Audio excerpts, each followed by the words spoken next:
বন্ধুরা, Ratna and Ram YouTube চ্যানেলে স্বাগত। তো আমি এখানে রান্নাঘরে রান্না করছি। এই যে বানাচ্ছি চিকেনের জন্যে। এখানে পেঁয়াজ, টমেটো, আদা, রসুন, শুকনো লঙ্কা, গোটা জিরে, তেজপাতা দিয়ে মশলাটা কষিয়ে নিয়েছি। আর এদিকে দেখো পুঁই শাক, আলু ভেজে নিয়েছি।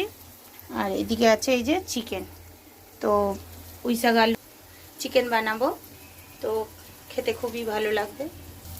তো মশলাটা আমার কষানো হয়ে গেছে, তো চিকেনটা এবার দিয়ে দেব।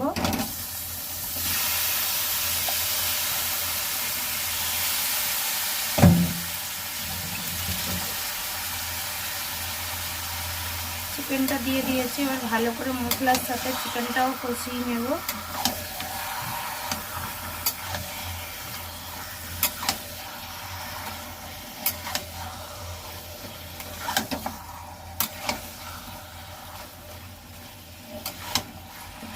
চিকেনের সাথে মশলাটা ভালো করে করে নেব, মিশিয়ে নেব।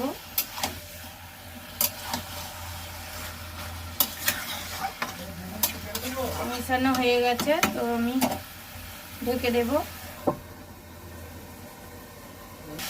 মাংস থেকে খুব সুন্দর তেল ছেড়ে দিয়েছে। এদিকে আলু আর পুঁই শাক ভেজে রেখেছিলাম, এগুলো দিয়ে দেব।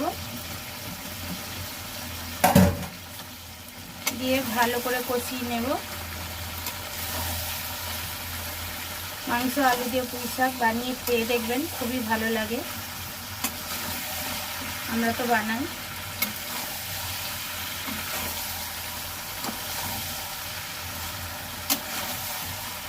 ভালো করে কষিয়ে নেব ঢাকা দিয়ে।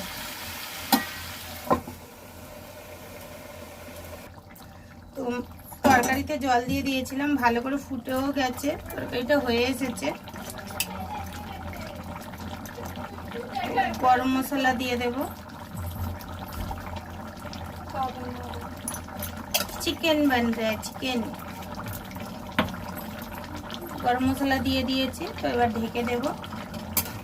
একটু নেড়ে দিয়ে 2 মিনিট ফুটবে, ফির লাভিয়ে নেব।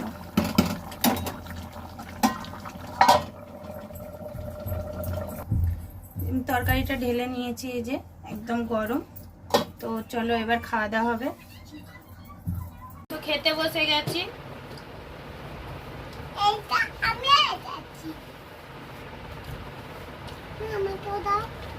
তরকারিটা খুবই ভালো হয়েছে খেতে। আপনারা भी এরকম বাড়িতে বানিয়ে খাবে। পুঁই শাক আলু দিয়ে চিকেন খুবই ভালো লাগবে। আজকের এখানে ভিডিওটা খতম করছি। ভালো লাগলে লাইক, কমেন্ট, শেয়ার করে দেবেন, সাবস্ক্রাইব করে দেবেন। টাটা।